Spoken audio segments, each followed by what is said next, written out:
ब्रजेश पाठक जी, प्रदेश के चिकित्सा स्वास्थ्य एवं चिकित्सा शिक्षा विभाग के राज्य मंत्री श्री मयंकेश्वर शरण सिंह जी, माननीय सांसद इटावा डॉक्टर रामशंकर कठेरिया जी, माननीय विधायक इटावा श्रीमती सरिता भदौरिया जी, प्रमुख सचिव चिकित्सा शिक्षा एवं चिकित्सा स्वास्थ्य श्री पार्थ सारथी सेन शर्मा जी, कुलपति उत्तर प्रदेश आयुर्विज्ञान विश्वविद्यालय से भाई प्रोफेसर प्रभात कुमार सिंह जी, पूर्व सांसद श्री रघुराज सिंह साख्य जी, आज के इस समारोह में विशेष रूप से उपस्थित भारतीय जनता पार्टी के जिला के अध्यक्ष श्री संजीव राजपूत जी, विश्वविद्यालय के सभी हमारे वरिष्ठ आचार्यगण, विश्वविद्यालय के सभी छात्र छात्राएं, मैं विश्वविद्यालय को 500 बेडेड सुपर स्पेशलिटी के इस हॉस्पिटल के आज लोकार्पित होने के अवसर पर हृदय से बधाई देता हूं और साथ ही साथ इटावा और आसपास के जिन जनपदों के लोग इन सुविधाओं का लाभ लेंगे उन सबको भी मैं इस अवसर पर बधाई देते हुए सभी जनप्रतिनिधियों का अभिनंदन करता हूं।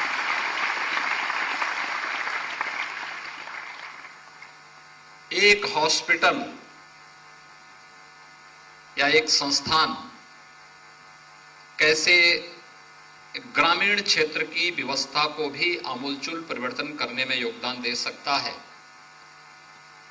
यह आज प्रदेश के अलग अलग जनपदों में ग्रामीण क्षेत्र में बन रहे प्रधानमंत्री मोदी जी के विजन के अनुरूप मेडिकल कॉलेजेस उसके उदाहरण हैं।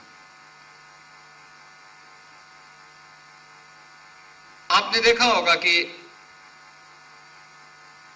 2017 तक 1947 से 2017 तक 70 वर्षों में केवल 12 गवर्नमेंट मेडिकल कॉलेज यूपी में बन पाए थे और आज उत्तर प्रदेश में 45 मेडिकल कॉलेज बनकर के गवर्नमेंट सेक्टर में 45 जनपदों में मेडिकल कॉलेज बन चुके हैं, 20 में बनने की प्रक्रिया के अंतिम चरणों में हैं और जो 14 बाकी जनपद बचे हुए हैं उन जनपदों में भी मेडिकल कॉलेज के निर्माण की कार्रवाई को युद्ध स्तर पर आगे बढ़ाने का कार्य किया जा रहा है।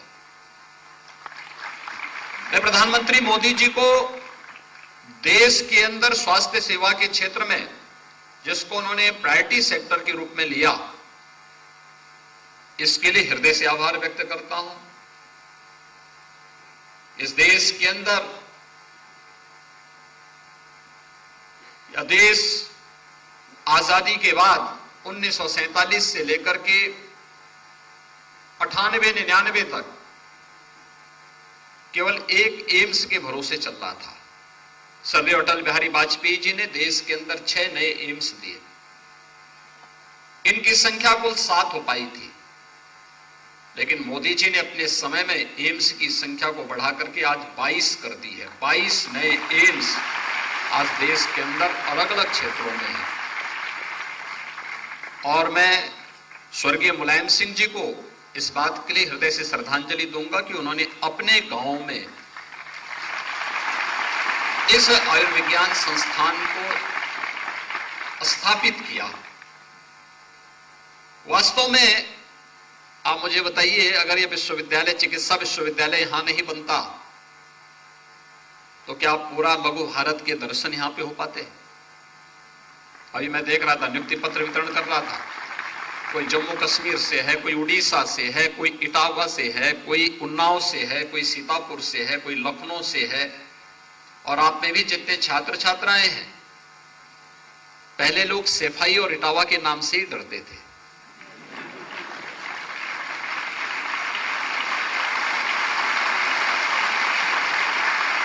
लेकिन जब पूरा लघु भारत यहां पे आया तो लघु भारत के कारण लोगों का इंटरेक्शन, एक संवाद,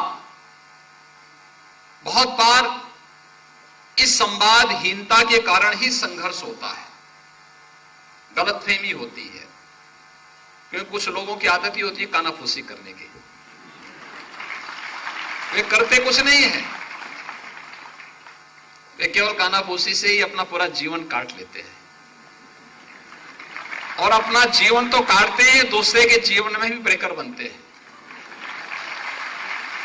लेकिन आज आपने देखा होगा कि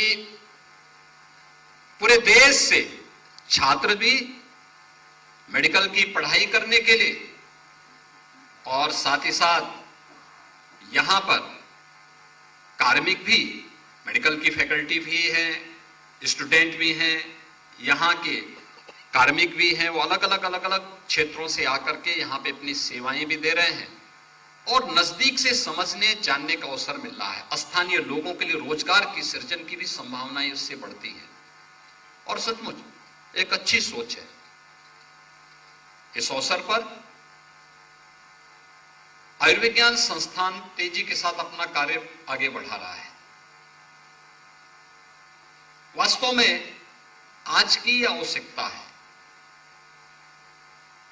और मुझे प्रसन्नता है कि ग्रामीण क्षेत्र के इस आयुर्विज्ञान विश्वविद्यालय ने पिछले कुछ समय से सरकार के स्तर पर दिए गए प्रयासों का परिणाम आज सुपर स्पेशलिटी ब्लॉक यहां पे अच्छे ढंग से क्रियाशील हो चुका है और होने की ओर अग्रसर भी है। याद करिए, उत्तर प्रदेश के अंदर हमारे पास पुराने 7 मेडिकल कॉलेजेस थे। उन 7 मेडिकल कॉलेजेस में सामान्य मेडिकल कॉलेज चलता था, यूजी पीजी की क्लासेस चलती थी, सुपर स्पेशलिटी का कोई भी इस प्रकार का ब्लॉक नहीं था। 2014 में जब मोदी जी देश के प्रधानमंत्री बने, उन्होंने इन 7 के लिए सुपर स्पेशलिटी के ब्लॉक स्वीकृत किए। इसमें गोरखपुर, आगरा, बरेली, मेरठ, प्रयागराज, झांसी, इन सभी जनपदों में सुपर स्पेशलिटी के ब्लॉक बने।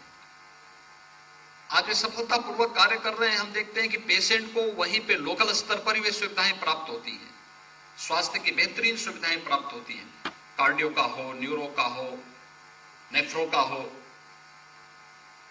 ऑन्कोलॉजी का हो, ये सभी सुविधाएं उनको वहां पे प्राप्त होने लगती है।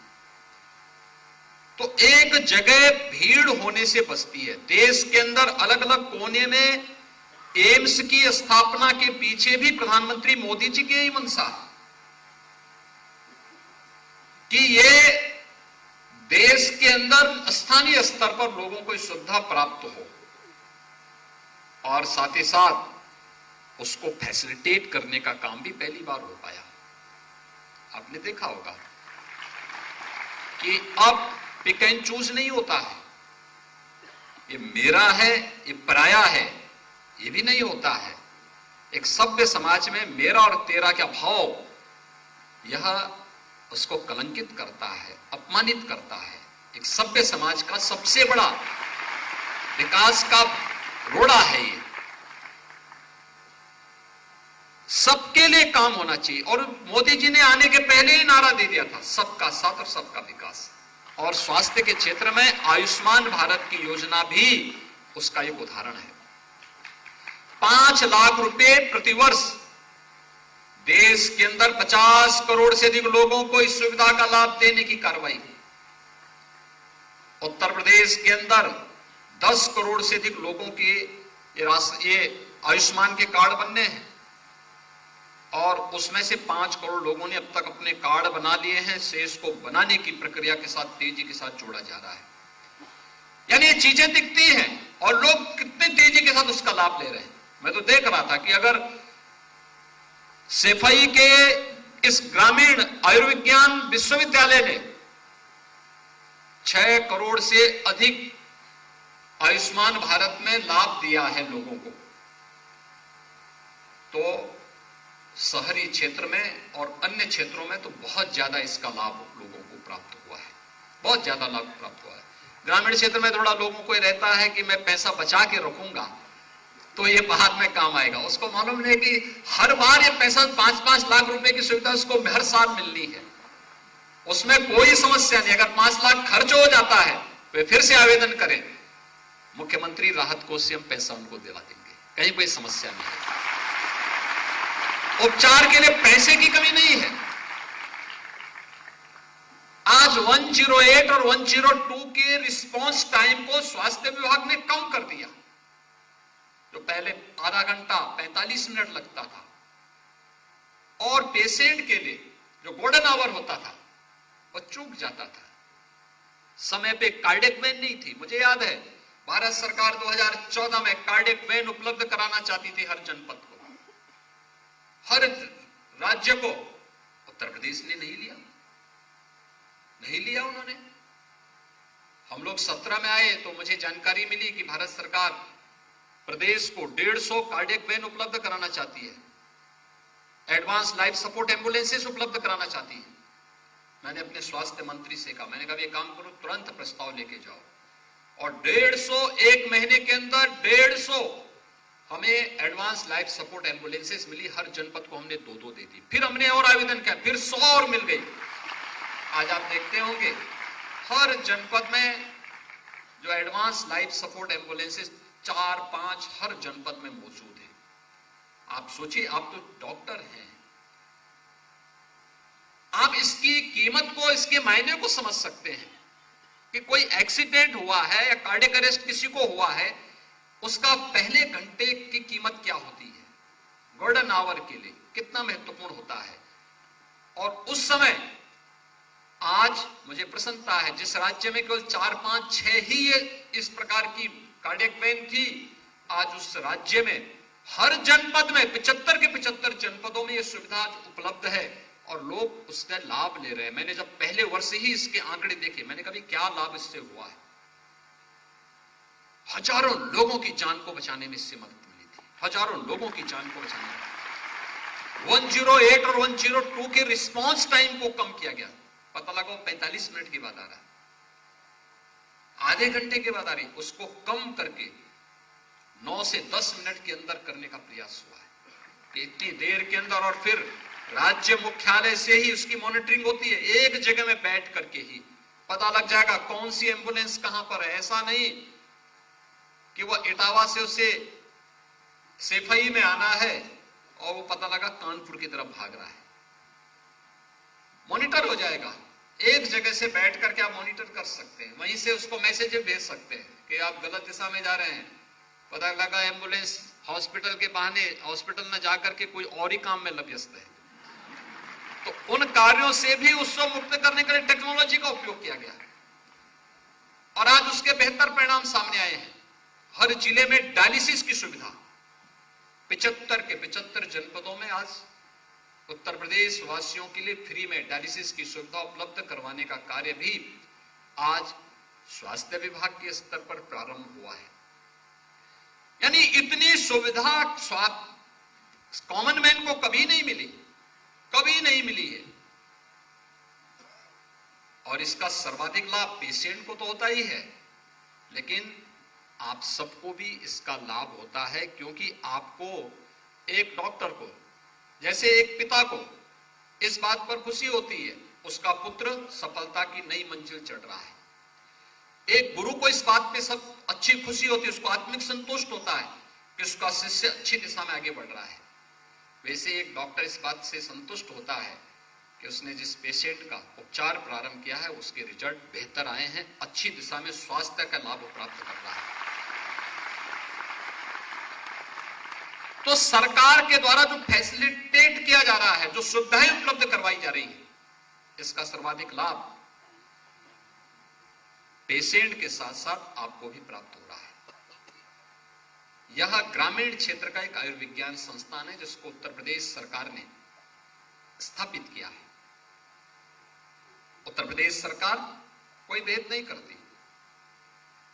मुझे याद है पिछली सरकारों ने इस आयुर्विज्ञान संस्थान को नारियल फोड़ करके शुरू तो कर दिया था, लेकिन काम के लिए पैसा नहीं दिया था, टोकन मनी दिया था। टोकन मनी में 1 लाख रुपया दिया जाता था। बताओ 500 करोड़ जहां लगना वहां 1 लाख से काम होता है क्या?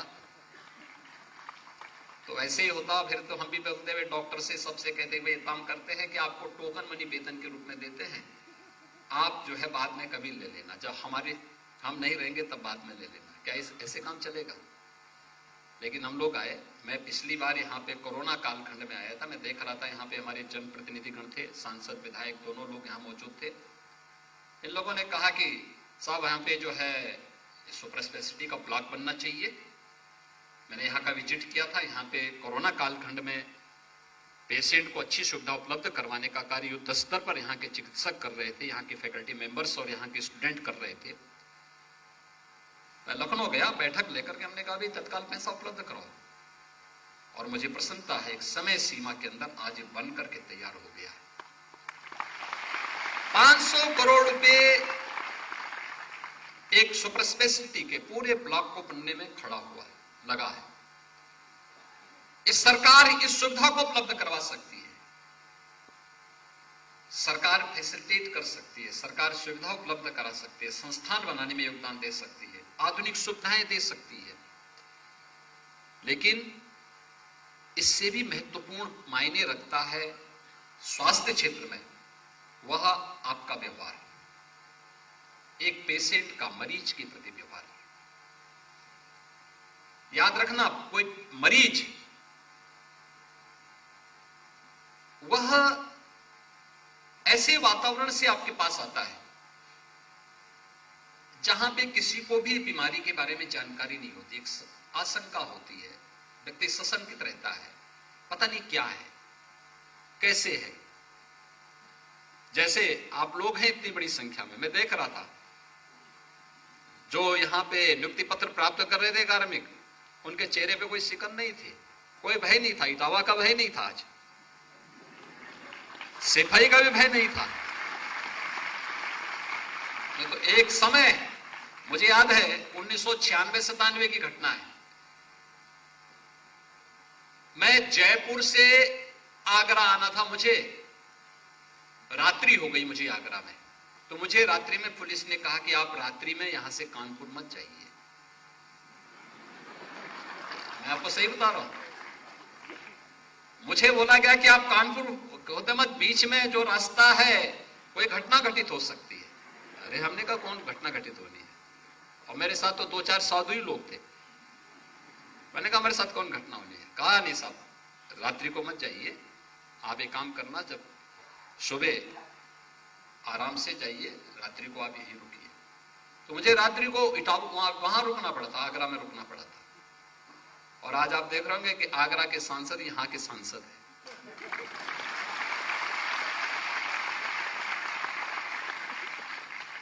यानी जब आप यहां पे आए, आज देखिए कोई संकोच नहीं, आपने यहां के वातावरण को देखा, आज आप यहां पे